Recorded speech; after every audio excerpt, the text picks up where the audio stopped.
Bom, então, hoje é dia, então, 13 de abril, aula de Urbanismo 3. Na aula de hoje, nós vamos falar um pouco do conteúdo da unidade 3, que refere-se a instrumentos urbanísticos, habitação nos centros da cidade, né? Nós vamos discutir alguns aspectos ligados à forma com que essas cidades foram preparadas, né? E vamos discutir alguns aspectos práticos, né, com base em algumas realidades observadas, como que a gente poderia melhorar esses aspectos, né? Vou ativar o modo de todo mundo aqui, caso alguém queira me falar alguma coisa, pode só ativar seu microfone e falar comigo, tá bom? Então vamos lá. Na aula de hoje, então, eu vou dar alguns aspectos ligados à melhoria dos centros das cidades, falar um pouco da teoria. No final, a gente vai fazer um pequeno exercício, né, pensando sobre como essas cidades podem funcionar melhor. E num segundo momento, eu vou mostrar para vocês vão fazer um exercício com base nessa análise, né? E aí hoje a gente vai discutir um pouco sobre ele, né? Mas também você vai fazer isso para me entregar durante a semana. E aí eu vou passar como que a gente vai se organizar, né? Eu vou trazer informações sobre o trabalho final hoje, né? Quais são as etapas que constituem, então, esse trabalho final. E vou apresentar também o que será feito na próxima aula. Na próxima aula a gente está prevendo um seminário, uma atividade bastante interessante para vocês, onde nós vamos trazer experiências de outros cientistas que estão fora aí, né, das fronteiras brasileiras, trazendo a realidade das cidades e como que está sendo, de certa forma, como está sendo projetado esse futuro das cidades, ou seja, como que as cidades hoje vivenciam sua dinâmica, como elas estão enfrentando essa pandemia e o que eles pensam que será o futuro dessas cidades. Tá certo? E aí, enfim, eu passo, para finalizar, eu passo também o exercício que vocês vão fazer como uma atividade relativa à oficial, né? E aí eu acredito que eu fiz uma atualização por volta das 16 horas no Google Classroom, onde que nós estamos organizando essas atividades, e eu acredito que vocês devam ter olhado, né? Devam ter olhado um pouquinho, deve ter recebido alguns e-mails, mas não se assustem, na verdade, é só a organização da aula de hoje, vocês vão ver que tem prazos e tudo, tempo para a gente trabalhar, tá bom? Então, beleza. Eu vou tirar... Eu também estou com o WhatsApp aberto aqui, mas eu vou... Olá. Vou pedir para o pessoal, especialmente aqui a Anália, tenta entrar no link de novo, viu, Anália? Reiniciar o seu browser, fazer alguma coisa assim, porque não tá... Aqui tá ok. Tá? E já tem muita gente lá.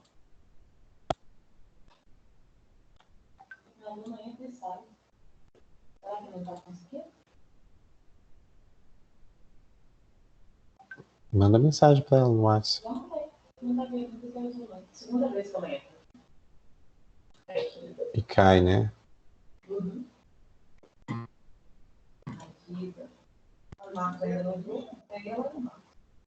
Então vamos lá, pessoal. Vamos começar.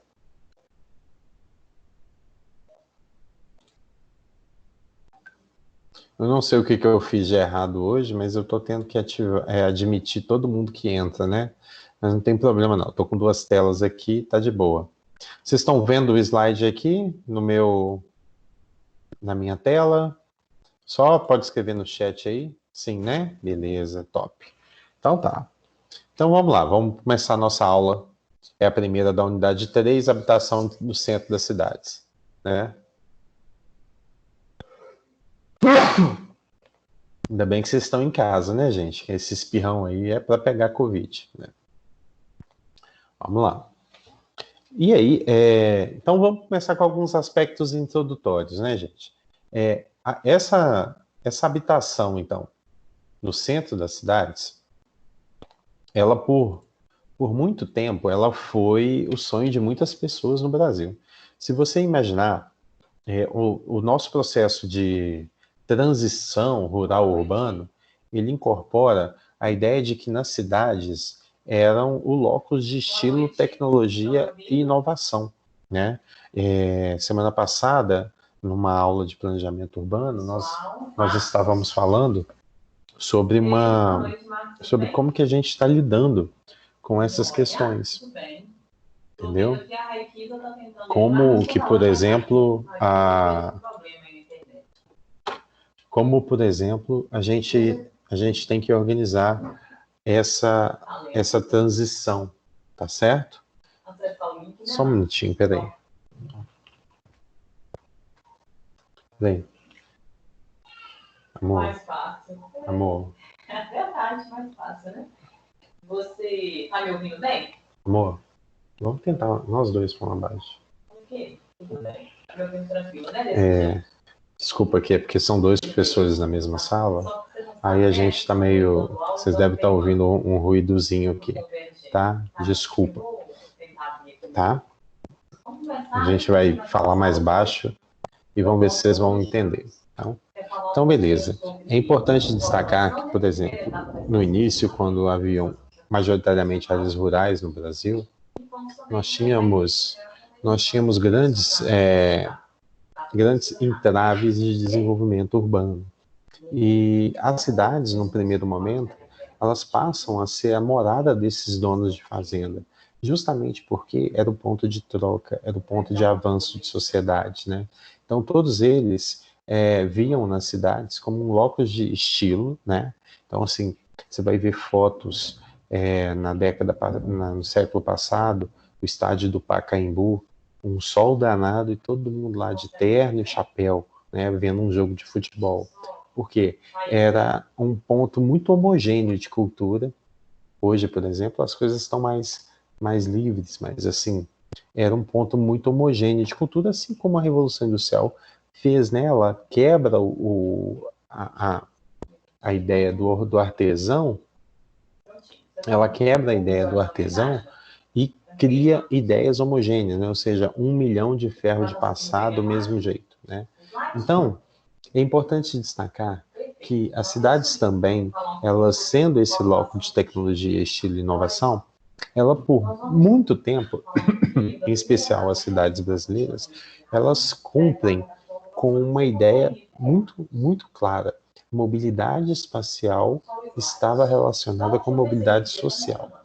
E o que é isso, né? Quando a gente diz isso é porque mover-se no espaço significa que as pessoas também vão mover-se em escala social, ou seja, elas terão uma melhoria da sua qualidade de vida. E aí, óbvio, você vai pegar, quem for estudar a história dos outros países do mundo, vai perceber que a gente tem, no caso do Brasil, nós comprimimos em tempo e, ao mesmo tempo, vivenciamos inúmeros fenômenos num curto espaço de tempo, como transição demográfica e industrialização, que, junto com essa migração rural-urbana, elas acabaram pesando significativamente os projetos das cidades no atendimento adequado sobre infraestrutura e saneamento básico. Tá.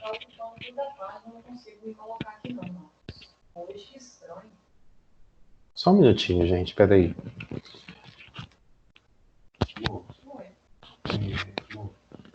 Compartilha tela, né?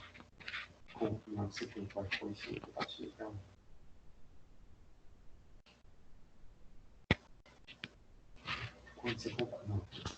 Quando você compartilha o seu PowerPoint, eles não te veem na câmera, né?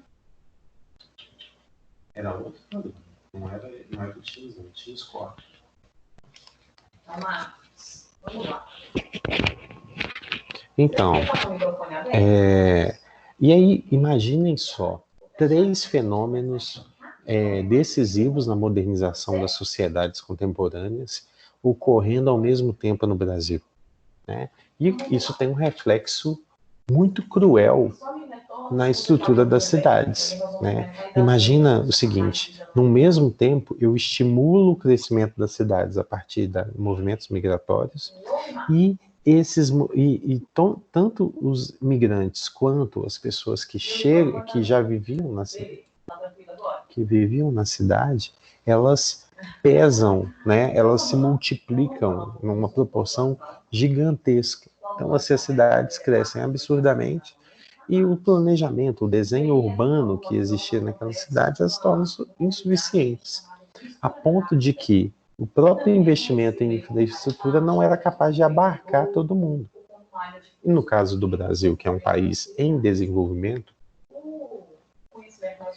ou seja, uma parcela da sua população não tem qualificação desejada. Professor, isso ainda gira numa forma muito precária, né? muito preliminar, no caso da exportação de commodities e não o beneficiamento desses, a gente tem um problema muito grande, né? Então, tá, vamos dar prosseguimento.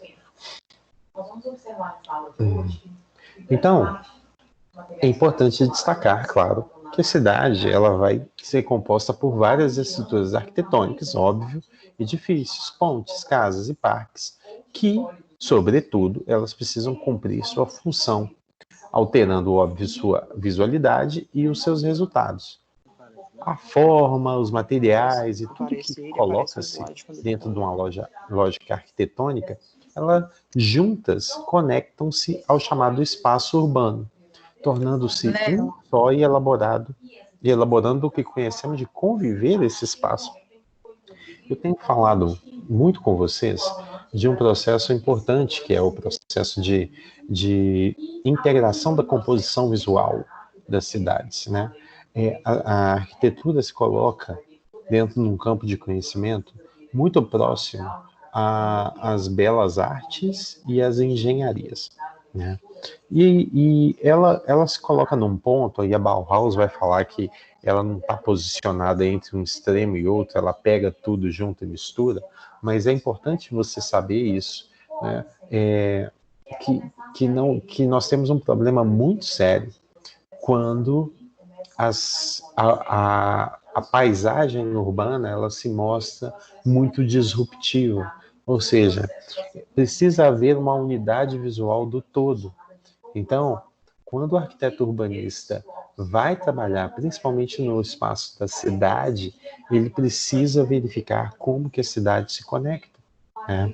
E aí, óbvio, uma ruptura gera um processo de descontinuidade dentro da paisagem visual, onde, óbvio, um determinado grupo populacional que convive naquele espaço deixará de aproveitar outros espaços justamente porque eles estão sendo mal interpretados, né? E é claro, quando são os resultados dessa cidade na atualidade, uma vez que elas continuam modificando em vários pontos num processo sem fim, né? Novos espaços surgem a cada dia, né? E aí, o Kohlhaas, ele vai dizer, num texto sobre cidades genéricas, que a gente naturalmente, né, e inconscientemente, abandona tudo que não funciona numa cidade, aceitando qualquer coisa que funcione em seu lugar. Assim como os usuários do espaço, criticamos e questionamos o que deve estar sendo usado de maneira sábia e o que está sendo mal aproveitado em nosso espaço de convívio. Então imagine o seguinte, um determinado espaço, ele naturalmente, nós como consumidores deste espaço, nós simplesmente aceitamos, é um espaço agradável para mim ou não, né? Mas a partir do momento, e nós aqui numa faculdade de arquitetura e urbanismo, entendemos aquela unidade, aquela continuidade do espaço. Meu Deus, quem está perguntando qual o slide aqui, gente? Eu não consigo te ouvir. Partículas bem pequenas. E dentro dessa classificação, partículas um pouquinho maiores, de 10 Eu tô no slide de introdução. Tá assim, COURAS 2014, lá no final. Segunda parte da introdução. Isso mesmo. É? Fala, Zélia. Fala comigo. Eles se classificam, eles se encontram aqui na faixa que compreende os colônios. Não, eu tô no escritório aqui, Zélia. É aqui em casa. Os computadores estão todos aqui. Não tem jeito. Aqui o microfone está muito sensível. Tá? Tá ruim. Tá dando muito ruído, gente? Assim, não tá dando para entender o que eu tô falando, não? É, né? Se não estiver funcionando, eu vou ter que cancelar a aula de hoje e fazer a aula quinta. Tá?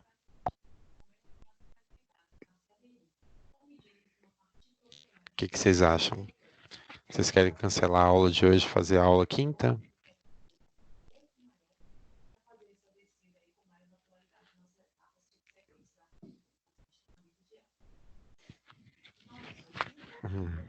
Eu vou tentar segurar aqui, ó.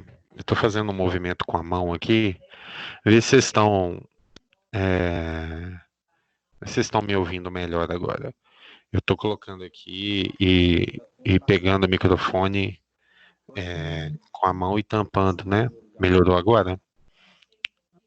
Beleza, beleza. Então tá tranquilo. Então vamos lá. Isso, beleza. Melhorou mesmo, porque eu travei tudo aqui.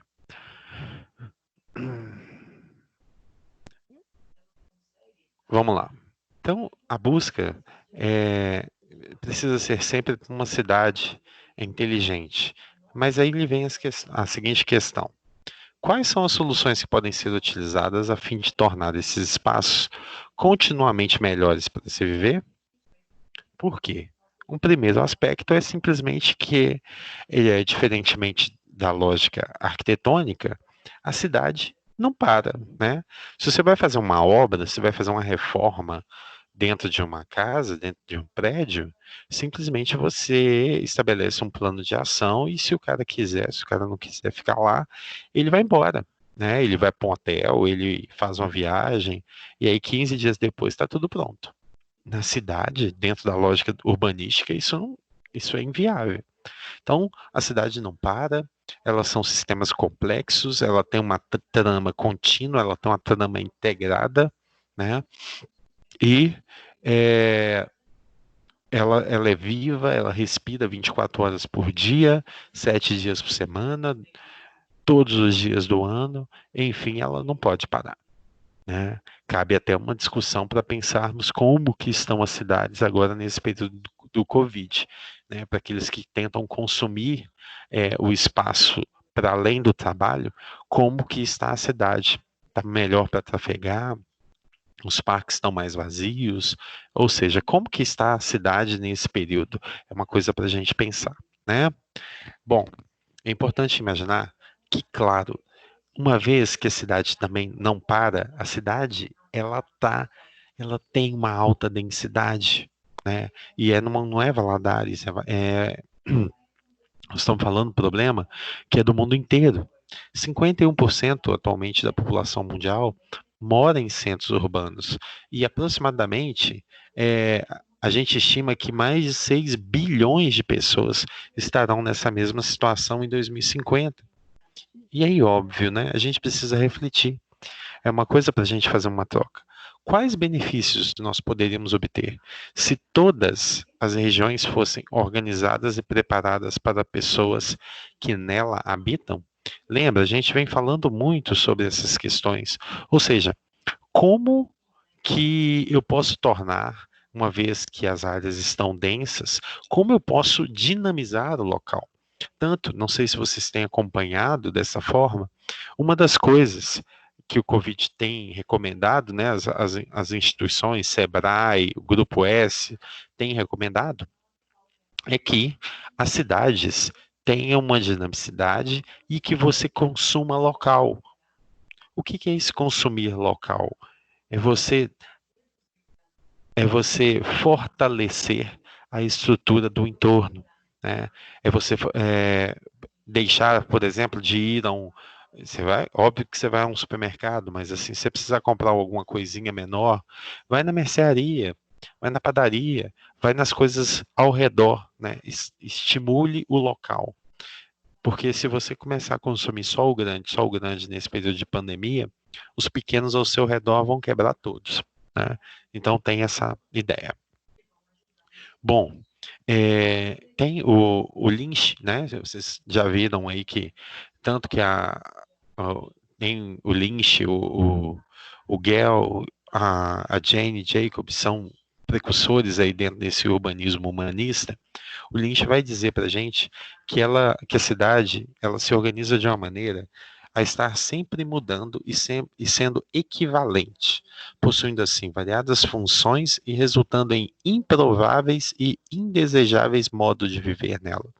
Diante dessas constantes transformações, os usuários devem sempre se manter atentos, a fim de questionar o que não estiver de acordo com o propósito de benefícios que a todos que ali vivem. Gente, olha que questão demasiado elementar, mas ao mesmo tempo a gente para pensar naquela outra análise que eu coloquei lá no início. Quanta gente tem só vivendo com o que o Kohlhaas falou, né? A gente aceita o que é bom e simplesmente deixa para lá o que não presta. E o Lynch, dentro da lógica do urbanismo humanista, que é um urbanismo que a gente quer construir, né? Porque já percebido, já está referidamente aceito como um modo ideal de uma cidade funcionar hoje dentro do nosso contexto contemporâneo. Os seus usuários eles têm que estar atentos a tudo. Né? Uma vez que a cidade é pulsante, uma vez que a cidade é viva, que ela não para, é 24 horas, ela tem muita gente morando nela, eu preciso, óbvio que ela vai, em alguns momentos, produzir locais improváveis e indesejados, né? E aí, os usuários precisam estar atentos. Uma determinada transformação um, provocou um desdobramento ruim, então a sociedade precisa mobilizar-se. Planejamento urbano, eu falo muito com vocês, eu falo assim, gente, nós precisamos transformar o nosso aprendizado em planejamento urbano, acima de tudo, como um exercício de cidadania, não é? Porque nós não estamos caminhando para um lugar certo. Se a partir do momento, simplesmente, se você consome o espaço que você acha que é bom e nega aquele espaço que poderia ser um espaço atrativo,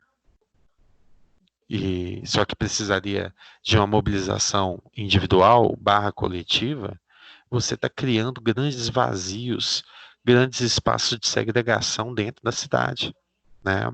Então, sobretudo, ser arquiteto urbanista é pensar nesse espaço coletivo e atuar de forma técnica também, em benefício que todos ali vivem, né? A apostila de vocês tem um exemplo, que é a Associação Vivo Centro, né? Essa associação é uma associação que foi criada lá em São Paulo, e ela parte de um pressuposto que nem sempre a prefeitura de um município é capaz de compreender e absorver as necessidades de determinadas regiões. E aí, claro, a população deve se unir, desenvolvendo associações de utilidade pública. Eu tenho certeza, por exemplo, que aí no seu bairro tem algum problema que te incomoda. Mas o que acontece? A gente geralmente passa o pano, né? Ou deixa para lá, ou imagina assim, não, isso aí é coisa da prefeitura. Você quer ver uma coisa? Quantos de vocês, quando cai a luz, ou caiu um galho e está preso na rede elétrica, quantos de vocês pega aquele telefone imediatamente e avisa a CEMIG, né? E quantos de vocês falam simplesmente assim, não, deixa que alguém vai ligar, né? Eu tenho certeza, tem gente que liga na hora, né? Tem gente que não liga, né? Caiu uma árvore aqui na lagoa, ficou pendurada no fio o dia inteiro, e que só foram tirar de noite, né? Mas vocês, na verdade, são o que a gente chama de público qualificado, né? Ou seja, vocês Graças a Deus tem bons professores que falam da importância da participação cidadã. Tá? Enfim, uma missão de uma situação, de uma associação é buscar maneiras, então, de melhorar a condição de vida das pessoas que habitam ou visitam determinadas áreas. No caso da Associação Viva, o centro, que é voltada, então, para a centralidade de São Paulo, ela vai melhorar o centro da cidade, além de auxiliar as outras organizações que residem nele. Né? Então, além de analisar o espaço já existente, construído através da história da cidade e do Brasil como um todo, a associação sempre vai propor melhorias e maneira para que o bairro central se mantenha ativo econômica e politicamente. Né? Vamos ver alguns exemplos, né? Essa associação fez um levantamento junto aos moradores da centralidade e detectou que tinham alguns problemas na cidade, dentro daquela região central. E aí os exemplos são, né? Em algumas áreas tinha dificuldade de acesso por conta dos transportes públicos na região, embora trate-se de uma região central, há vários transportes públicos ao seu redor, né? Então, tinha muito transporte público, mas eles estavam mal locacionados. Então, não ofereceu integração. Tinham também regiões sem conforto térmico e acústico, sem contar a poluição, sujeira e mau odor. Né? Locais que ficavam um pouco mais às escondidas e acabavam sendo locais muito ruins de habitar. E outros com muito ruído, enfim, que eram regiões que o sujeito não tem condição e não tem nem saúde para ficar parado ali consumindo aquele espaço. Há também poucas atividades comerciais que movimentem a região.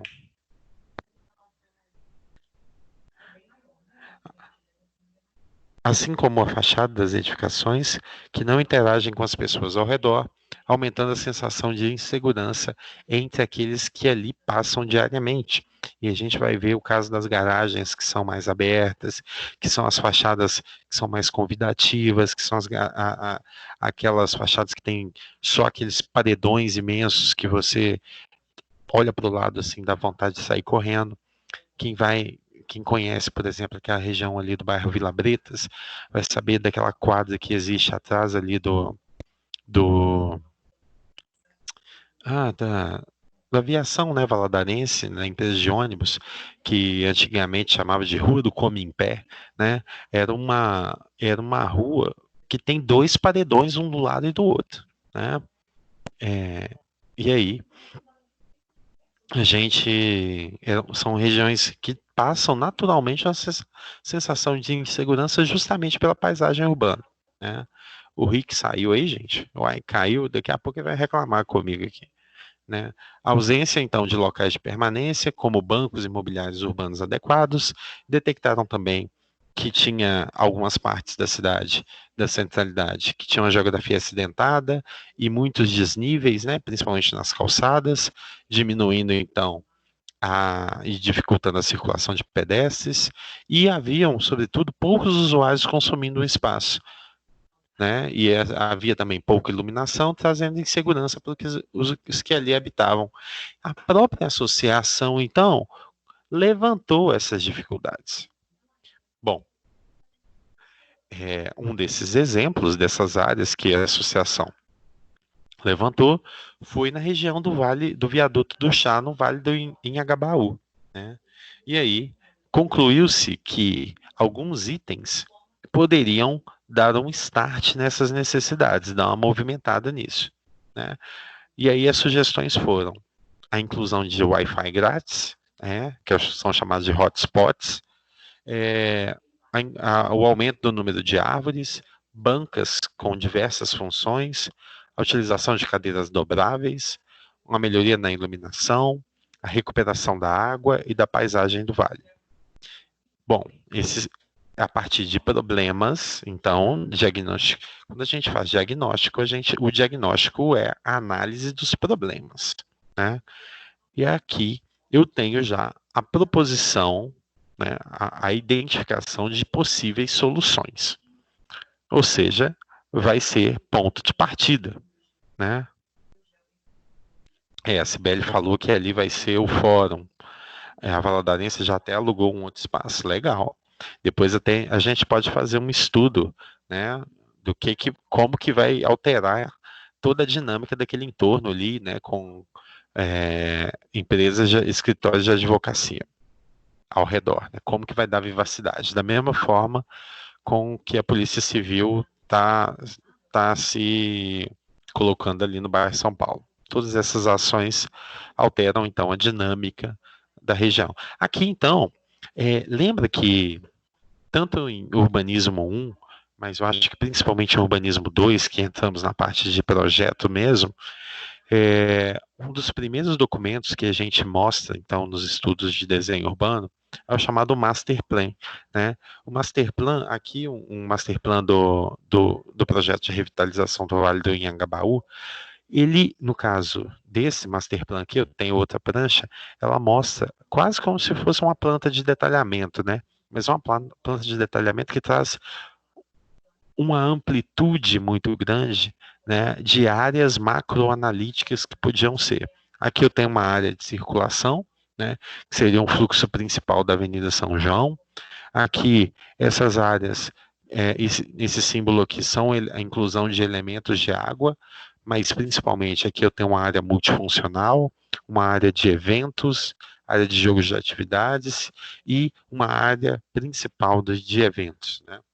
Todo esse contexto ele é interligado por grandes faixas da cidade. Está acontecendo aqui, né?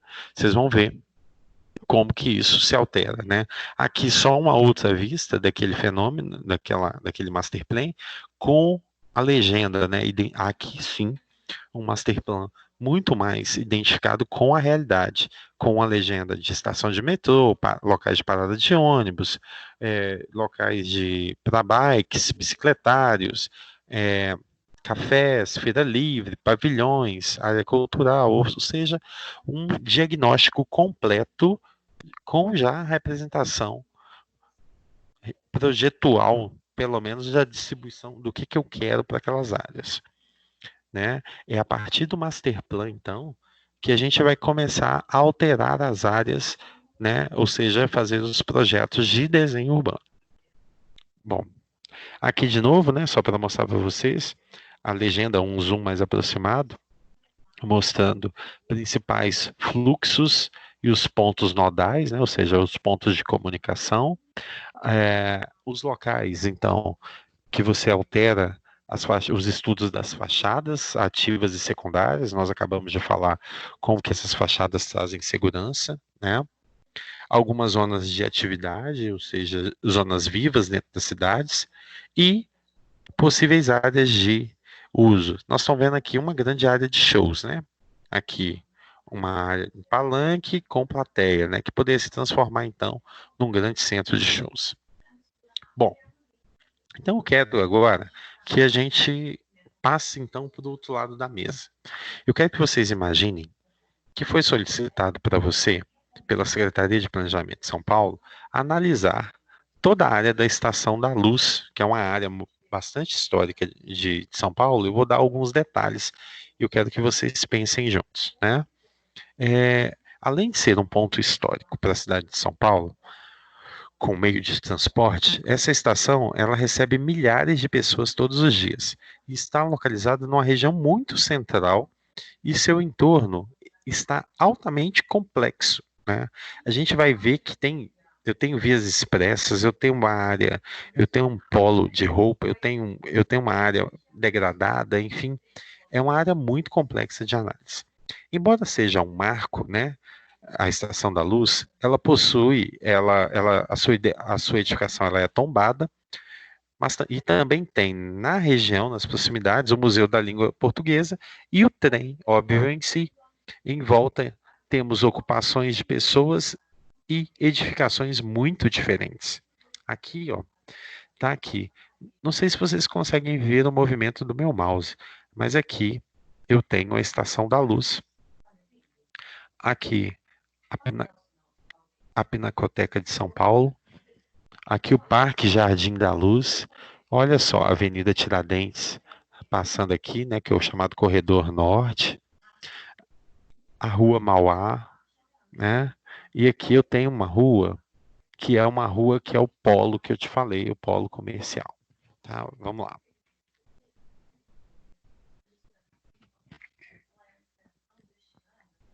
Então, aqui eu vou voltar naquele mapa ali, né? Bom, de um lado, a Avenida Tiradentes e o corredor norte-sul extremamente movimentado, né? Do outro lado, a gente vai ver a Praça da Luz, um parque bem conservado e a Pinacoteca do Estado, que recebe naturalmente muitos visitantes. Em sua proximidade, a Rua José Paulino, que é do bairro Bom Retiro, que é importante polo comercial de vestimentas das cidades, né? Lembrando então, essa rua Paulino é essa aqui, onde que está esse Desirê Vestidos de Festa. Aqui começa uma rua que vai embora, até lotado de roupa, de lojas de roupa para cá. Então é um ponto também que muita gente vem aqui para comprar roupa, às vezes os motoristas ficam aqui no parque, ou seja, tem uma dinâmica bastante complexa aqui. Aqui é o corredor norte, né, que eu te falei que é a Expressa, a Estação da Luz, e agora eu vou falar um pouquinho da Rua Mauá, que é essa rua que passa paralelo, que é a Estação da Luz, que é o nosso maior entrave.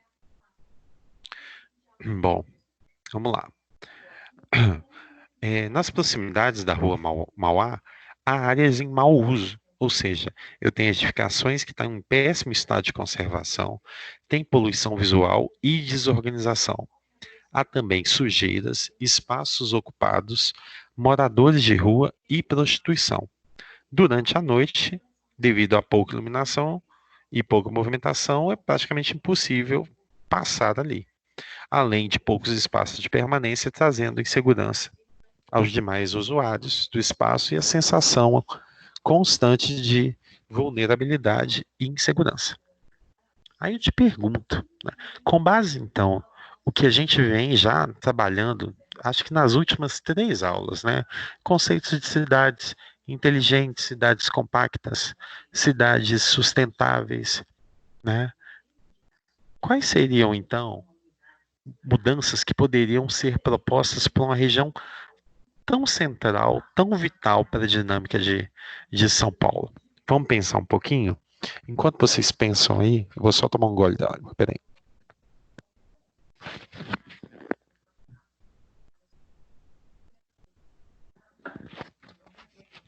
Ah, Jéssica. Ô, Jéssica, você quer ativar seu microfone e fazer um comentário aí da Rua Mauá para enriquecer o debate? Fala aí. Você conhece a rua?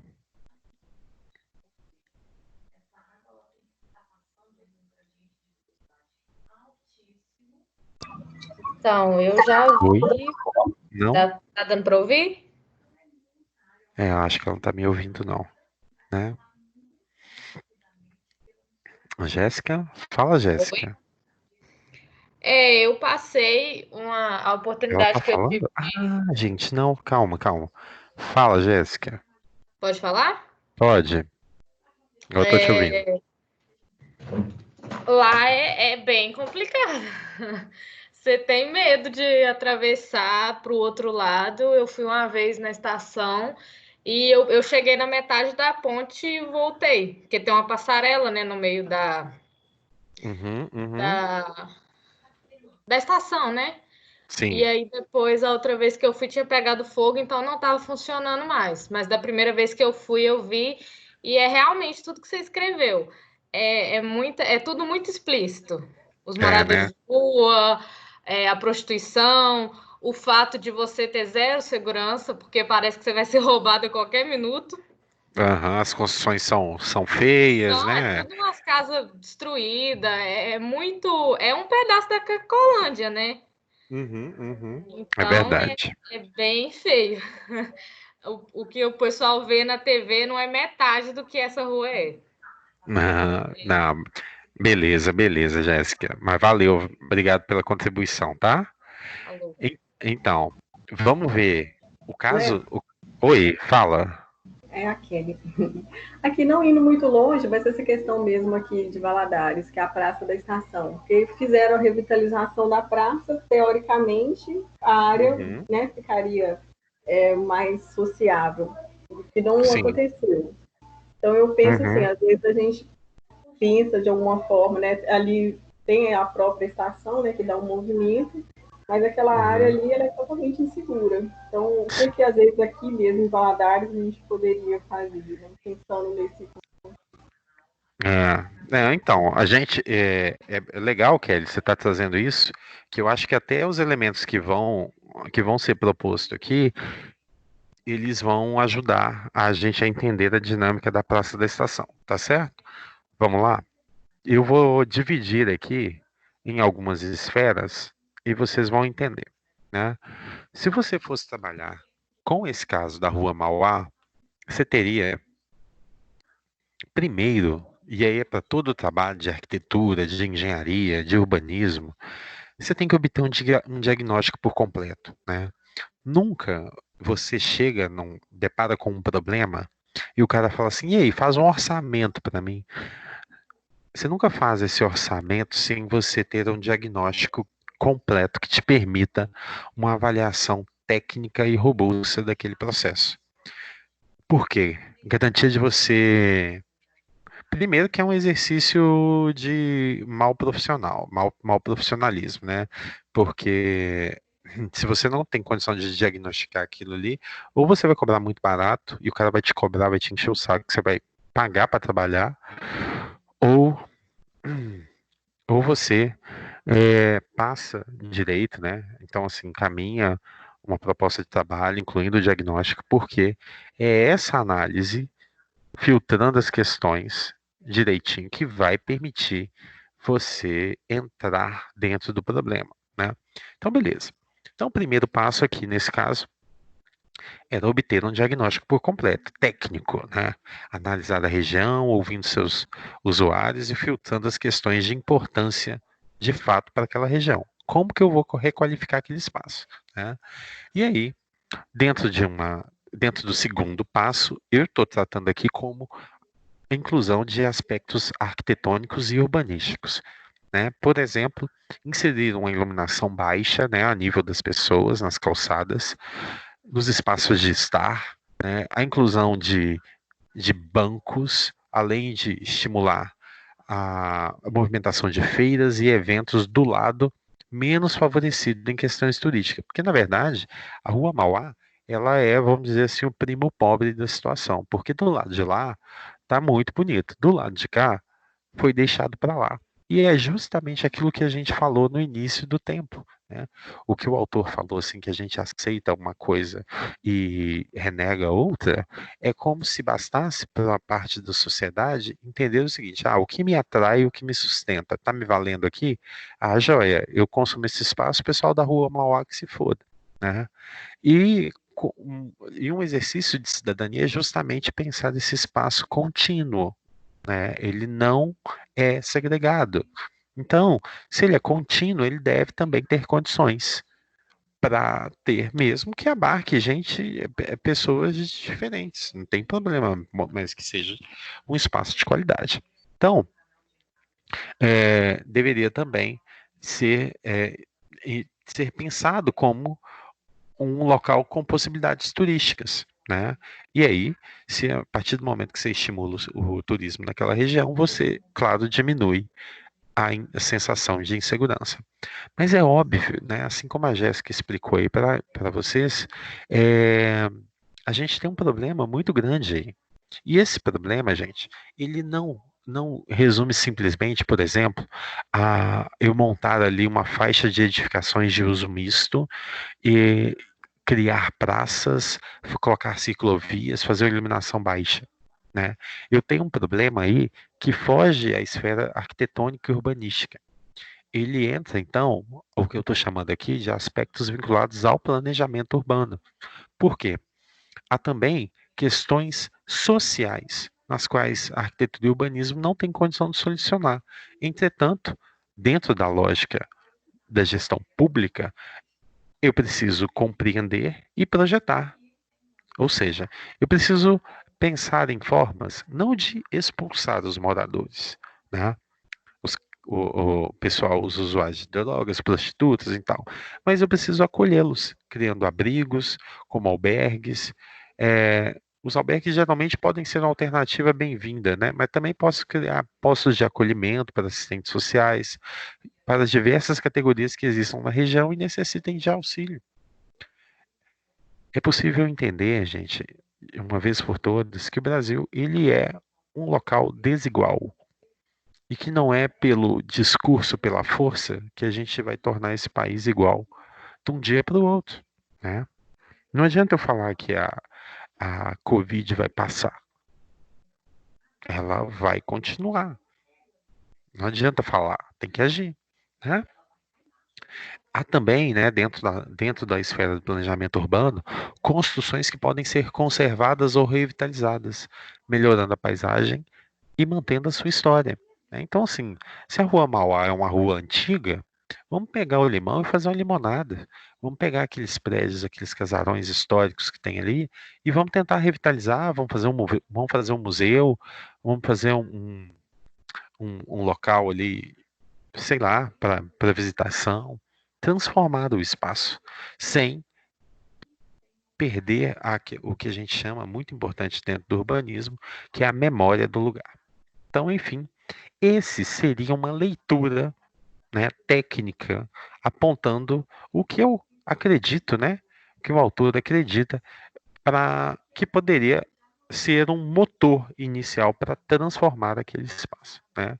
A Jéssica até escreveu aqui, né, com relação ao espaço segregado, né, a ruptura, né, que a Rua da Pinacoteca é linda, né, depois que você atravessa a Estação da Luz, parece que você foi realmente para outra dimensão, verdade, né?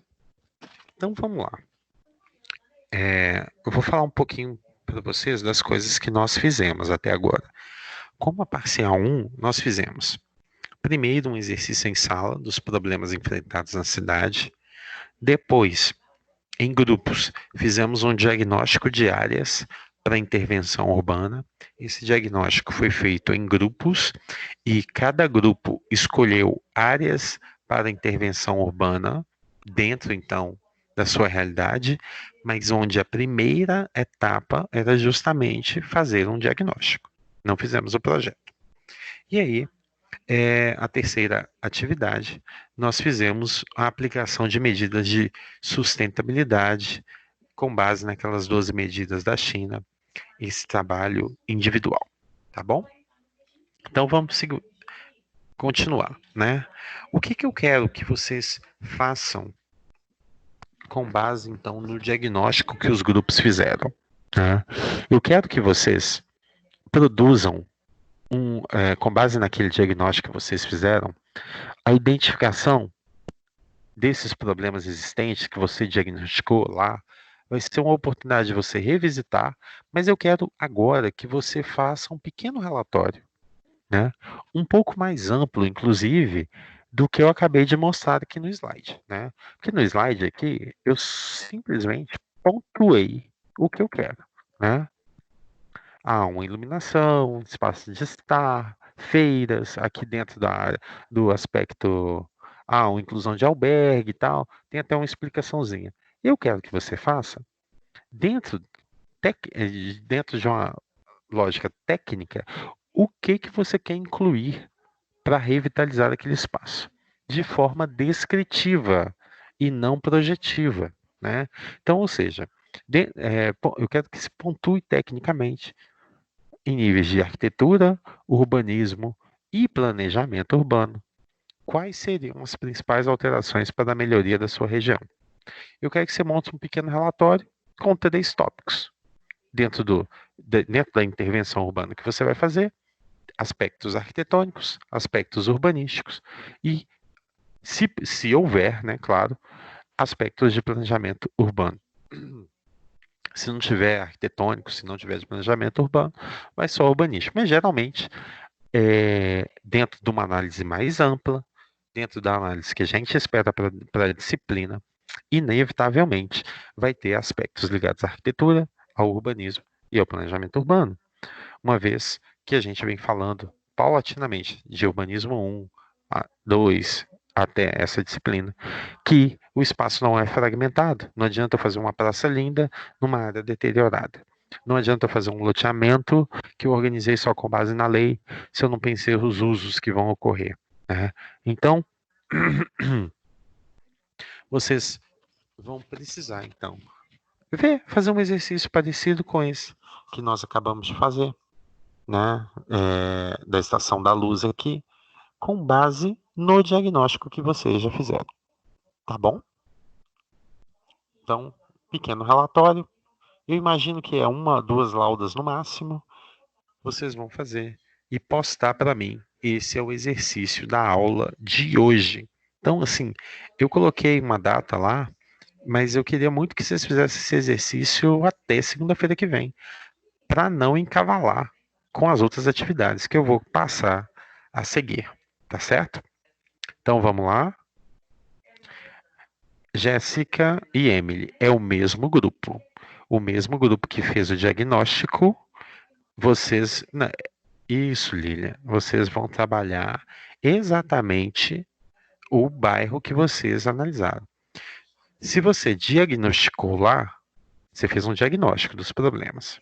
Agora, eu quero que você pontue tecnicamente o que você poderia colocar dentro desse tripé: arquitetura, urbanismo e planejamento urbano. O que você poderia colocar? Ah, é uma iluminação baixa. Eu vou retirar os fios vou aterrar os fios que passam nos postes. Eu vou incluir parklets. Eu vou colocar ciclovia. Eu vou colocar árvores. Enfim, eu vou tirar essa área residencial aqui, colocar tudo de uso misto. Eu vou fazer uma intervenção aqui para colocar assistente social, colocar albergue. Gente, dentro das 3 esferas, você vai pensar como o seu diagnóstico ajudou você a entender. Você vai pegar aquele diagnóstico que você mandou e imaginar agora, o que eu tenho que colocar? O que vai ficar top para resolver esse problema? Só que você não vai projetar. Você vai só colocar dentro, então, do diagnóstico. Bom, beleza? Gente, tem gente chegando agora. E aí, Romário, tá bom? Chegando agora, hein, já. Então tá. Então vamos, aí, então. Bom, velho, beleza? Aqui. Então vamos para entender agora o projeto final da disciplina. Vocês lembram que desde o início eu falei com vocês, esse material já está lá no Classroom, viu? Já está lá. Inclusive vocês devem ter recebido e-mail na hora que eu postei, tá? Ok, todas as atividades lá no Classroom têm a data de entrega, tá? Eu tô dando esse exercício da aula de hoje, eu tô dando 1 semana para entregar, sim, então até semana que vem. Bom, então vamos falar do projeto final da disciplina. Nós falamos sobre uma possível requalificação urbana na área central de Governador Valadares, né? Nós ficamos na dúvida sobre como a gente ia fazer, se eu ia escolher uma região ou se nós avançaríamos na ideia de vocês, cada um pegou uma região. O que eu optei, dado o cenário que nós temos? Nós vamos pegar uma área central de Governador Valadares, eu vou estabelecer um perímetro aqui para vocês e vocês vão pegar uma área específica que eu estou estabelecendo aqui de 4 quadras contíguas, tá certo? Por que eu não vou fazer para que você faça o seu projeto, o seu diagnóstico do primeiro semestre, do primeiro bimestre? Porque essa dispersão colocaria uma condição que os auxílios seriam muito diferentes. Nós perderíamos muito tempo, seria quase como se fosse orientação de TFG1. E não vale a pena. Não teríamos condição de fazer à distância. Nesse caso, nós vamos todo mundo pegar ali a região central de Valadares e a maioria de vocês deve pegar, dentro da minha ideia, quase o mesmo espaço. Né?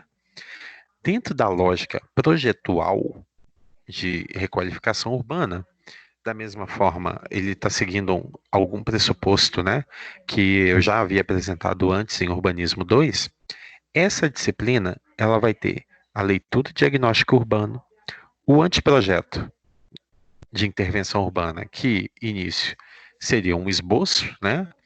Ou seja, a partir da leitura de diagnóstico urbano, nós vamos fazer um esboço e projeto, que eu já posso soltar spoiler aqui, vai ser um master plan igual àquele que eu acabei de exibir na aula de hoje, e depois nós vamos fazer um anteprojeto de intervenção urbana, que é aí sim um projeto executivo. Ô Carol, o que eu estou chamando de esboço é quase como se fosse um croquis dentro da lógica arquitetônica, né? Mas é porque em Urbanismo 2, que eu dei ela sem ser blended, eu expliquei isso com mais calma para os alunos que tiveram aula comigo. Esse esboço ele vai incluir como se fosse um master plan, né? Que é você viu que eu apresentei um master plan no início aí da aula? Ele é um croquis de uma grande área com legenda, mais ou menos o que você quer fazer em cada área, tá certo? Então, beleza. E aí, para isso, eu vou pontuar, relembrar, né? Eu acredito que teve muita gente que não teve Urbanismo 2 aqui comigo. Então, eu vou passar alguns pontos aqui importantes do que considera uma leitura e um diagnóstico urbano dentro da lógica de projeto. Vamos lá? Né? E aí, claro, aqui só uma explicação, né? Que esse diagnóstico ele é importante, porque aí você vai conhecer a área onde você vai intervir, né? Conhecendo os principais problemas em relação à organização dos elementos morfológicos e o que essa sociedade vivencia. Vamos lá? Algumas perguntas chaves, então. Toda vez que você vai começar um diagnóstico urbano, o que eu devo considerar, principalmente em uma leitura urbana, com base no local que eu vou fazer essa leitura? Quais são os condicionantes socioambientais, sociais e ambientais? Como podemos realizar essa análise urbana? Quais são os instrumentos que eu tenho disponível? Atualmente nós temos uma restrição.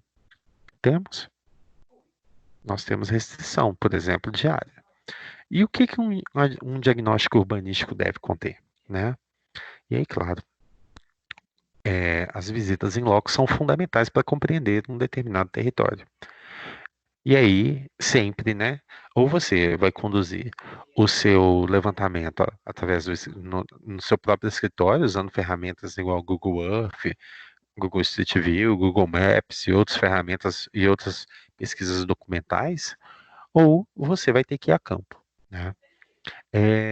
E eu já adianto que para esse trabalho aqui, para esse diagnóstico, você vai ter que ir a campo, né? Vai pôr uma máscarazinha, colocar uma luvinha, meter um álcool em gel na cintura e ir para a região, né? Bom, eu vou ler aqui o roteiro para a leitura do território, né? Que é a leitura de diagnóstico. De suporte biofísico, sendo a região central com características muito próximas, eu tirei o suporte biofísico, mas eu estou colocando aqui só para vocês perceberem que se você fosse pegar, por exemplo, uma área de loteamento, você teria que fazer um diagnóstico considerando o suporte biofísico, tá bom? Então, o suporte biofísico, ele consideraria os dados de relevo, hidrografia, vegetação, clima e uma distribuição mínima dos espaços livres e a classificação tipológica, né? Ou seja, aonde que tem as áreas de EPP, aonde que são as áreas institucionais, aonde estão passando os rios, né? Enfim, como que você colocaria esses espaços, né? E aí, claro, lembrando que a gente tem muito hoje fontes secundárias, né? Como IBGE, IGAM, SEMAD, e tem também documentos na prefeitura que constituem o que a gente chama de dados secundários, né? O dado primário é aquele dado que você levanta no campo especialmente para o seu trabalho. Há também os aspectos legais, né? Ou seja, o levantamento de dados sobre a legislação que incide na área de intervenção, o apontamento do zoneamento da área, os usos que são admitidos para cada área identificada e, geralmente, quais são os requisitos urbanísticos para o parcelamento do solo, no caso aqui especial, né? Se você for fazer alguma divisão de gleba ou alguma coisa nesse sentido, né? que envolveria tamanho mínimo de lote, dimensionamento do sistema de circulação, como que você pode mexer com isso. Eu acredito que para o nosso caso, nós não vamos mexer muito com o parcelamento de solo, não, sendo um estudo mais de requalificação urbana, tá bom? Se fosse revitalização, a gente até poderia imaginar, mas requalificação, eu creio que não, tá bom?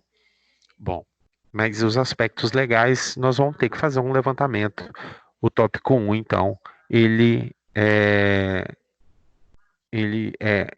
precisa levantar. Outro aspecto importante é o aspecto demográfico. Eu tenho o dado de população do centro da cidade, mas ela está na escala de bairro, né? E é importante, então, quando você for ao centro da cidade, analisar as 4 quadras que constituem o nosso objeto de análise, que você realize um levantamento de dados sobre a população residente e como ela se relaciona à caracterização da ocupação do território e contextualização da interação, né? E aí, o que é isso? Nós vamos fazer uma estimativa de quantas pessoas vivem naquele lugar, né? Então, mais ou menos o número de habitantes, densidade demográfica do local, perfil etário, perfil de renda dos setores censitários que compõem o recorte, informações e outras informações. Eu vou disponibilizar essas informações, tá bom? Então tá.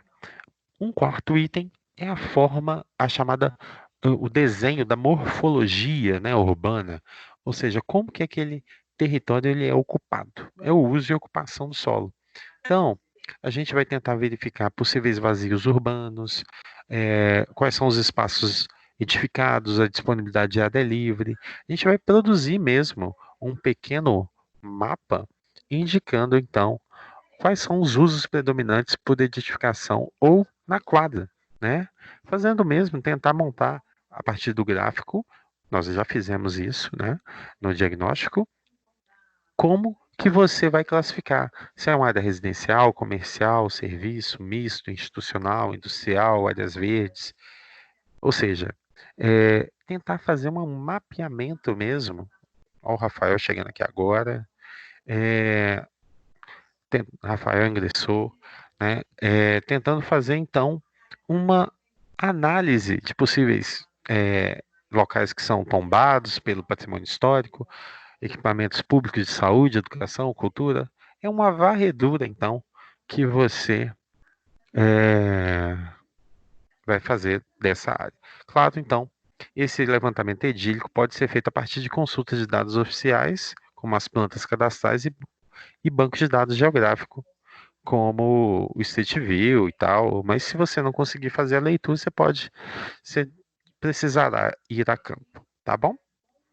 Tem uma coisa aqui que eu coloco no uso e ocupação do solo, e eu peço que vocês façam, inclusive, a identificação das árvores que existem nessas quadras, porque elas interferem muito na qualidade do estudo que a gente vai fazer, né, e o tipo de árvore. Aqui, por fim, como que se organiza o sistema viário, então, né? Ou seja, nós vamos fazer um levantamento da hierarquia do sistema viário, né? Quais são as vias arteriais, coletoras, locais, como está a conectividade entre elas, né? Do traçado viário, a conexão entre cidades, a dinâmica, então, entre os deslocamentos, ou seja, como que os veículos, os carros, os ônibus, os pedestres e ciclistas estão se movimentando, né? Então a gente pode fazer uma pequena distribuição do fluxo, utilizando linhas mesmo, né? Dentro do mapa, condições de acesso por meio de transporte público e os modais ativos. Naquele master plan, naquela segunda imagem, tinha essa identificação, né, dos pontos dos locais do transporte público, o local para deixar bicicleta, estacionamento, pontos de acessibilidade. Ou seja, a leitura do traçado viário pode ser feita a partir da análise das plantas cartográficas e imagens de satélite para a caracterização dos aspectos configuracionais, como hierarquia e conectividade. Porém, os dados relacionados à dinâmica da área, como fluxos e facilidade, precisam ser coletados a partir da informação. né? Observação. Então tá.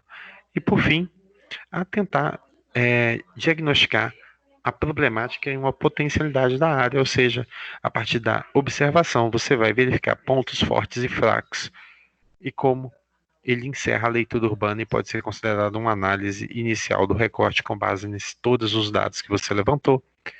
Essa análise, então, ela é feita a partir desses dados, dessas visitas, ponderando as possíveis influências ao projeto. Ou seja, a implantação do seu projeto vai provocar o quê? Né? Ela vai contribuir com o quê? Ou é só algo bonitinho que ninguém vai usar? Porque se ninguém for usar, rapidamente vai estar segregado. Você está criando um espaço de ruptura e não de integração no espaço. Né? Então, aí a gente vai, faz foto, croquis, anotação, sendo mesmo um estudo de levantamento. Se nós estivéssemos em condições normais, o que eu ia fazer?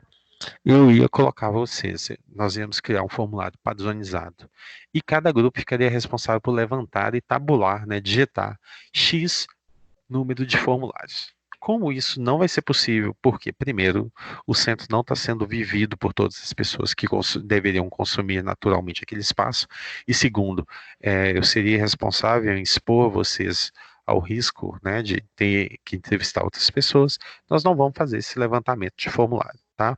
Nós vamos fazer só com base nos dados que existem, né? Eu vou passar alguns dados para vocês, uma tabela de dados demográficos da região central da cidade, e também vamos analisar plantas e Google, né? Então, assim, no caso, para analisar as árvores, se você não conseguir extrair o número de árvores de uma análise visual, através do Google Earth, você vai ter que passar lá, né? Mas dá para passar rapidinho, né? Então, eu quero que você pegue essa planta de GV e escolha um conjunto de quatro quadras contíguas e vamos analisar os elementos que constituem a paisagem da região. Para isso, não se esqueça também de refletir a respeito das razões pelas quais os elementos estão ali, né? E qual era a função dele. Porque, como a cidade, lembra no início da aula, a cidade é um mecanismo vivo e ela foi projetada para cumprir alguma função. O tempo passou, a sociedade se modernizou, às vezes aquela função que foi colocada para 50 anos atrás já não existe. Então, aquele ponto morreu e precisa ter uma nova vida. Necessária, então, uma intervenção urbana. Tá? Bom, eu espero que vocês estejam vendo meu mouse aí. Aqui em cima, onde tem esse pontinho rosa, isso é parecido com o trabalho que eu dei em URB 2, Emily. Isso mesmo, tá? Só que agora todo mundo vai escolher a mesma área. Em URB 2, nós pegamos um bairro de Valadares, fizemos o diagnóstico e colocamos aquele diagnóstico lá no loteamento da Univale. Aqui nós vamos fazer um projeto ainda mais aprofundado de intervenção urbana. Lá era um loteamento, tá? Que é intervenção urbana. Então, aqui, ó, nesse ponto rosa aqui, próximo aqui, essa redondinho, é a Praça Serra Lima. Então, imagine esse corte da Praça Serra Lima aqui, eu venho na Minas Gerais e vou até a Marechal Floriano e passo até a rua... gente, acho que essa é Belo Horizonte. Não, São Paulo. Não, isso, Belo Horizonte mesmo. Isso, Belo Horizonte. Aqui, ó, não, São Paulo. São Paulo é essa aqui, isso. São Paulo e Afonso Pena. Tá vendo? Afonso Pena, cruzamento da Afonso Pena com o bairro São Paulo, Praça Serra Lima, Marechal Floriano. Toda essa área aqui, eu estou colocando para você como uma área passível de intervenção urbana. Bom, por que eu não estou delimitando a área que eu mais gostaria? Porque eu quero deixar aberta a possibilidade de troca de ideias. Porque às vezes, se eu travar demais aqui nessas 4 quadras que eu tenho ideias aqui para intervenção, eu posso perder outras, né? Então, assim, você pode pegar essas 4 quadras aqui de cima, que envolva a Peçanha e a Barba Leodora. Ah, não, vou pegar Israel Pinheiro e vou pegar a Peçanha aqui também. Você pode... Ah, não, na verdade, eu acho que aqui está bem organizado. O problema mais é nessa parte periférica aqui. Você pode pegar outras quadras, mas o seu projeto de intervenção urbana dentro do Centro de Valadares, ele gira aqui, então, entre a São Paulo, Afonso Pena, Minas Gerais e Marechal Floriano. Dentro desse quadrante, você vai pegar 4 quadras contíguas, né? Ou seja, elas têm que fazer fronteira entre elas. Está claro isso, gente? Está claro? Espero que sim, tá? Bom, então vamos. Quais são os pontos, então, do relatório de diagnóstico urbano dessa área que você vai ter que fazer? Primeiro, aspectos legais, incluindo uso e ocupação do solo, apontando a legislação específica que está lá no slide, é só resgatar que você vai conseguir fazer esse levantamento. O seu relatório, então, vai ter que ter um tópico 1, aspectos legais, né? Aspectos legais, tá, gente? Tem um erro aqui. Não tem essa parte, incluindo uso e ocupação de solo. Incluindo uso e ocupação de solo é outro tópico aqui. 2, demografia, onde a gente vai colocar os dados do censo, primeiro, do bairro todo, central, e depois nós vamos estimar, a partir do número médio de pessoas em cada domicílio, que nós vamos definir pelo tipo de residência que existe naquela área, o número de pessoas que aproximadamente reside nessas quadras, não o número de pessoas que passa. Esse número de pessoas que passa vai ser utilizado em outro momento. Em uso e ocupação do solo, nós vamos verificar a quantidade de lotes que existe em cada quadra. Ah, professor, não estou conseguindo ver. Não tem problema. Você vai imaginar, então, olha, aqui eu estou vendo um prédio, está fazendo fronteira, joia, você tira, aqui tem um vazio, e a gente vai classificando isso. Aqui está em dúvida, um errinho aqui, outro ali, não tem problema, tá? O que acontece é que eu preciso mostrar para vocês que um importante passo do diagnóstico urbano é tentar levantar a quantidade de lotes. Se você tem o zoneamento urbano e os lotes urbanos, você vai conseguir fazer um mapeamento como esse, né? O que você tem que tomar cuidado é que, às vezes, no uso dos lotes urbanos, eu posso ter um cara que fez uma construção em 2 lotes, né? E aí você pode superestimar seu levantamento. Você vai, então, classificar o tipo de ocupação desses lotes, né? Se é residencial, público, comercial, misto, institucional, área verde, etc. Levantar o número de árvores presentes e analisar a dimensão das calçadas e das ruas. Por fim, você vai fazer um estudo com base no sistema viário, né? Mostrando, então, faixas exclusivas de ônibus, se houver ponto de ônibus, você vai mostrar ciclovias, com base naquele master plan que tem aqui, né? Que eu mostrei na aula de hoje, você vai montar um master plan, mais ou menos, pontuando, né? Com legenda no mapa, esse sistema viário e os espaços de circulação para pedestre e tal. Eu estou dando um mês, então, para a gente fazer esse diagnóstico. Eu estou colocando 8 de maio, porque eu acredito que 8 de maio é um prazo bom. Em 8 de maio, nós já teremos, se Deus quiser, voltado a ter aulas presenciais. E entre 8 de maio e até meados de junho, ou final de junho, que eu acredito que o nosso semestre letivo vai, até lá nós teríamos condições, então, de fazer o esboço e o projeto executivo dessa intervenção urbana. Está claro? Inclusive, por que eu coloquei essa data? Beleza. Até o 8 de maio, então, você vai pegar esse relatório de diagnóstico urbano. É um trabalho em grupo, né? Você pode fazer, inclusive, com o mesmo grupo que você usou no início, na primeira atividade. Você vai entregar até o 8 de maio em formato PDF. Gente, por favor, não coloque outro formato sem ser PDF, não. Porque tem algumas pessoas que colocaram em Word e aí colocou foto. Porque na hora que eu tento abrir pelo sistema mesmo para avaliar, desconfigura tudo. Aí o que eu tenho que fazer? Tenho que fazer o download, abrir no meu computador e que gera um gasto de tempo significativo, tá bom? Então vamos lá. Moisés, os grupos têm 3 integrantes, tá? 3 integrantes. Então vamos lá. Aí, próxima aula.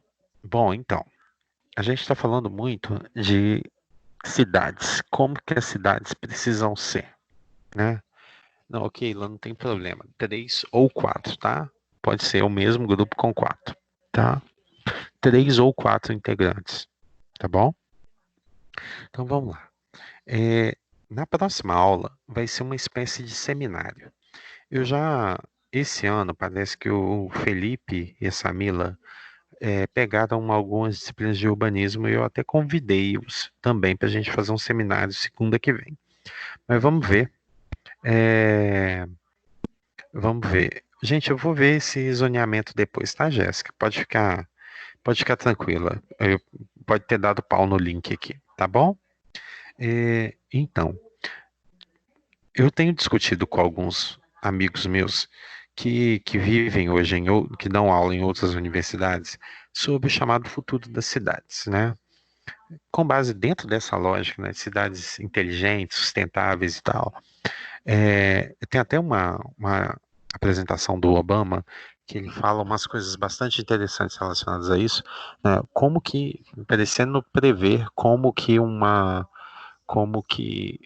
nova gripe mudaria toda a lógica das cidades, né? E que nós deveríamos estar preparados para tais. Então, espaços de saúde são cada vez mais importantes, né?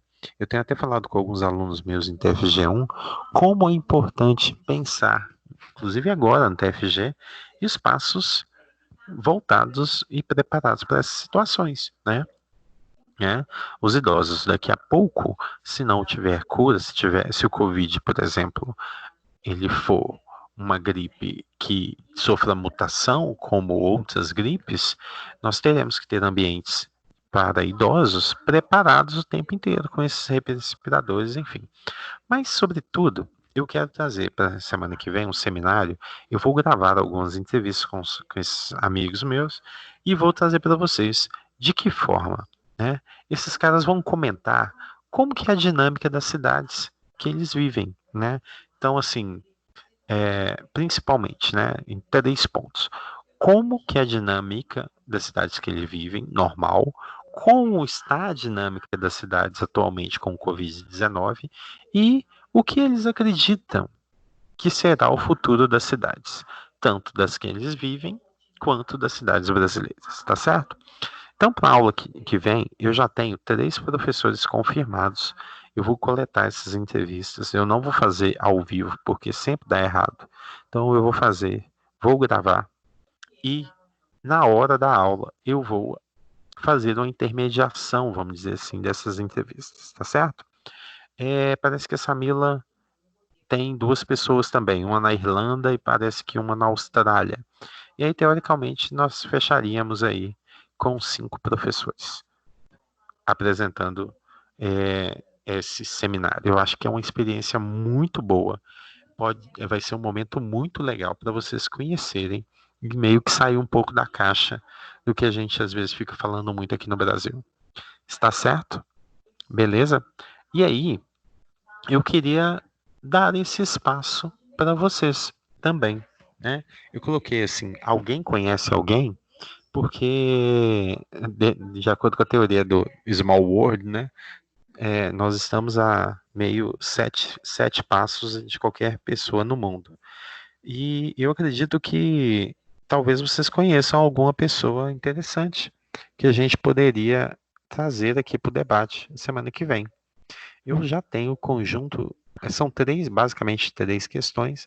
Se você quiser, quem quiser, tiver algum amigo de alguma cidade fora do Brasil que queira, né? Então, claro também, né? Eu acho que a pessoa precisa ter uma certa habilidade para fazer uma leitura da cidade. Então, ela teria que fazer essa leitura dessa cidade e aí gravar. Quem quiser me ajudar, me manda depois, pode me mandar no privado. E aí eu até coloquei aqui o link do software que você poderia utilizar, inclusive, para gravar essa sua reunião, tá? Seria muito rico se vocês puderem realmente participar, ia ser uma experiência muito legal, porque eu acho que às vezes eu acho legal trazer as coisas para vocês também, mas eu acho muito importante que vocês peguem e coloquem a mão na massa, tá bom? Eu nem vou comentar do da atividade que eu tinha previsto para a aula passada, que somente poucos alunos se manifestaram, né?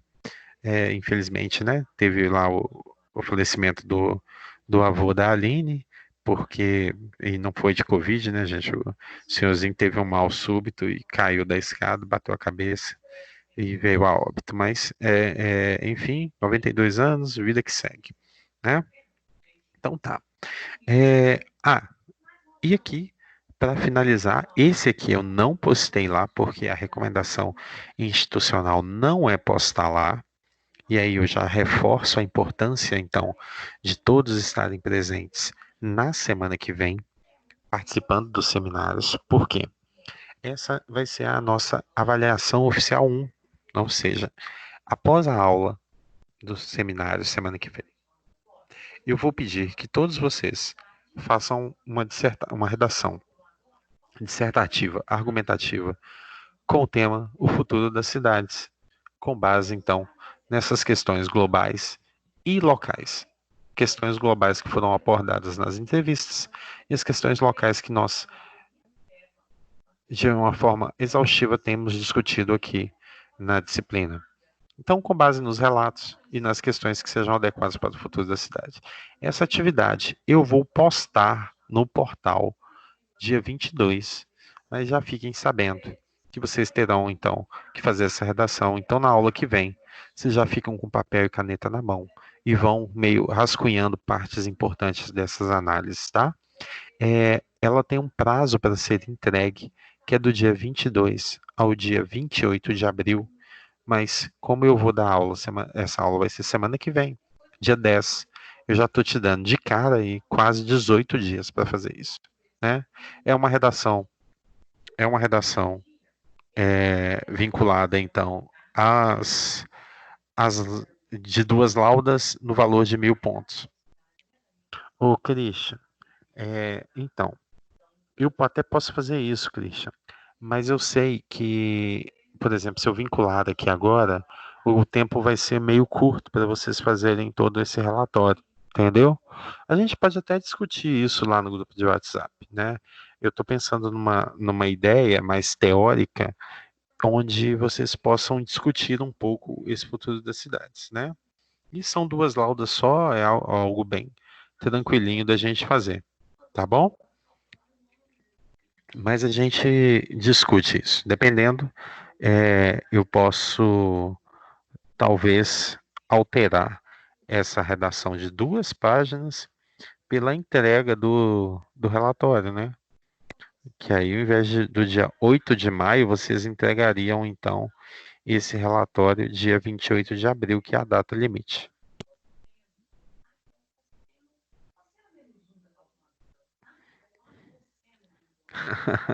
Não, gente, ô Lilian, não surta não.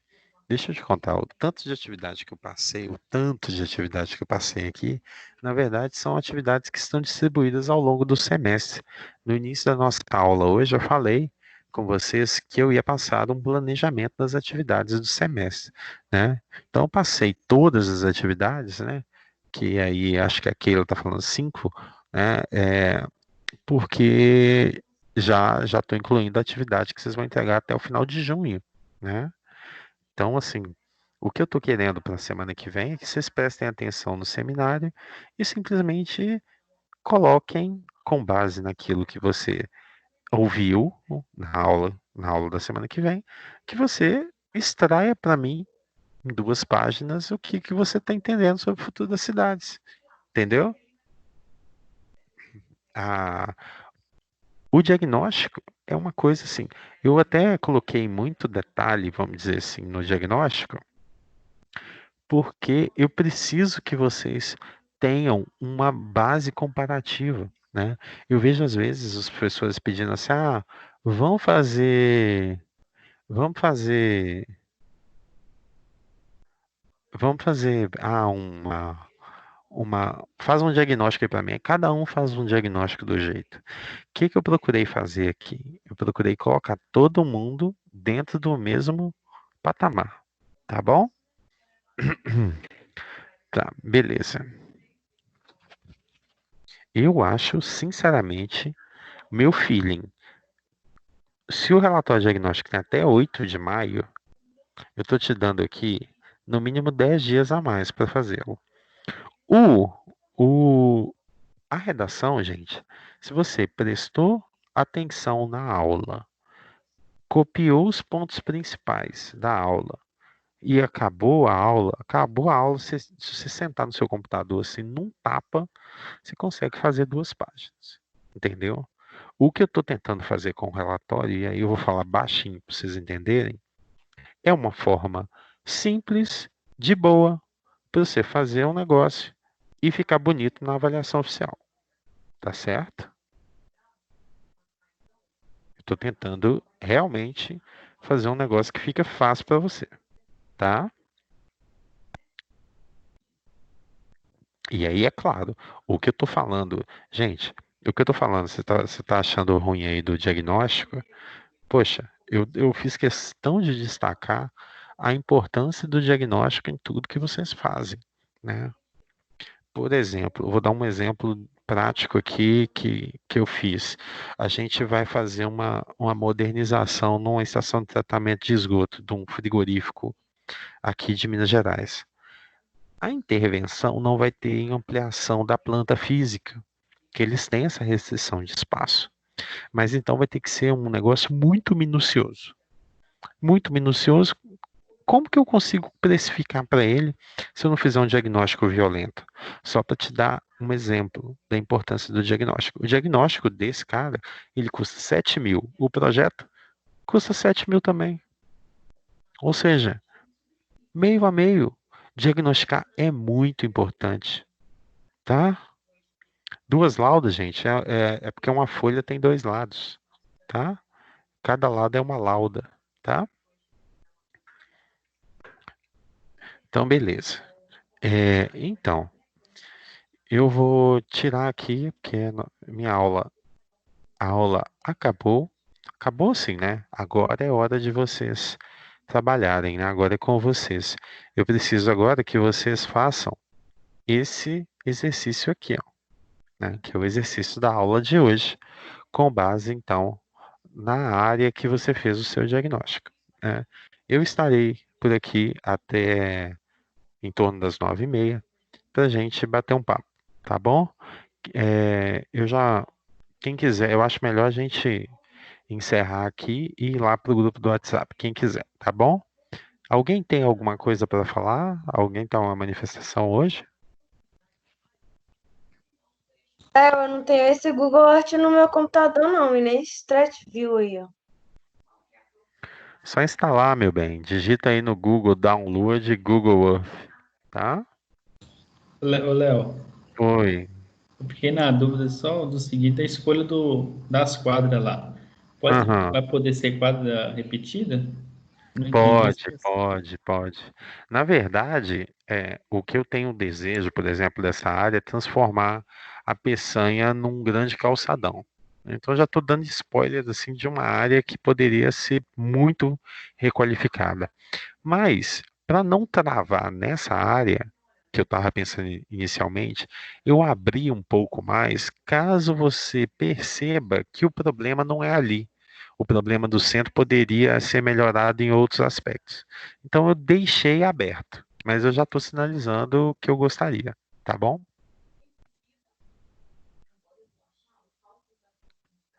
Ô Zélia, você não está no grupo de WhatsApp, Zélia? Sabe o que você tem que fazer? Tem que pegar lá na aula 1, lá do portal, tá lá um link para entrar no grupo do WhatsApp, tá bom? Entra nele. Tá bom, gente? Mais alguma questão? Podemos encerrar? Aí, ó. Agora que vocês estão vendo minha câmera aí, ó. Tô parecendo aquele cheirador de cola. Tampando aqui o microfone. Dei a aula toda assim. Para vocês não ficarem, não pegarem a conversa, a aula da Aline. Você vê, velho, como a gente. É isso aí, Jefferson. Igual o Noia aqui cheirando os trem. Tá bom? Gente, valeu. Fiquem com Deus. Façam, por favor, o exercício. Eu estarei por aqui. Mandem as suas dúvidas aqui no WhatsApp, tá bom? Ô, Léo. Oi, fala. Aqui, então serão distribuídos 2.000 pontos de oficial? É isso que eu não consigo entender. Porque você deu um exercício do relatório valendo 1.000 pontos lá no Classroom. Isso. Aí tem essa redação também valendo 1.000 pontos? Não, não, meu querido, é a mesma coisa. O que eu lancei lá Então no vai ser uma Classroom. média delas, dos dois. Não é nem média, não. É o mesmo exercício. Se você pegar na descrição lá, é a mesma. Aqui Tá tá bom? no Classroom, tá falando sobre a atividade do relatório, da análise da revitalização urbana que você falou aí. Então. Mas ele não tá como atividade oficial, não, né? O que tá como atividade oficial. Ah, tá. Ô, Christian. Ele tá valendo 1.000 pontos, né? Não. O diagnóstico tá aí como valendo 1.000 pontos de parcial. Tá bom? 1.000 pontos de parcial. Na verdade, Christian, muito possivelmente ele vai valer até mais. Mas os pontos que eu estou lançando no Classroom não são compatíveis com os pontos que eu tenho que lançar lá no portal, tá? Tá assim, projeto final da disciplina, parte 1.000 pontos, entenda mais ou menos que ele vai cumprir aí com 1/3 dos pontos do segundo bimestre, tá? Porque, cara, disciplina de arquitetura é muito diferente, né? Então, o semestre que vem tem 4.000 de oficial, sim. Então, entenda que esse relatório ele vai consumir 1/3 desses 4.000 pontos, tá, Dara?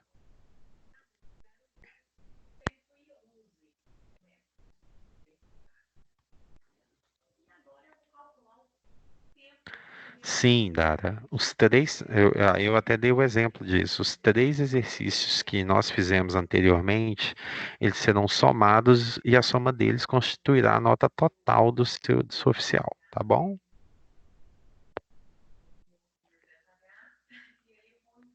Léo, Oi. esse que você acabou de passar aí é para entregar hoje mesmo? Não, semana que vem. Eu Ah, tô dando uma semana para vocês entregarem, mas eu estou ressaltando que hoje eu estou aqui para tirar dúvidas de vocês entendi, desse obrigada. exercício, tá bom? Tá ok, obrigada. Falou, gente. Tchau. Gente, beleza, então. Eu vou encerrar aqui a atividade. Espero que vocês tenham gostado. E seguimos firme. Até semana que vem. Até mais.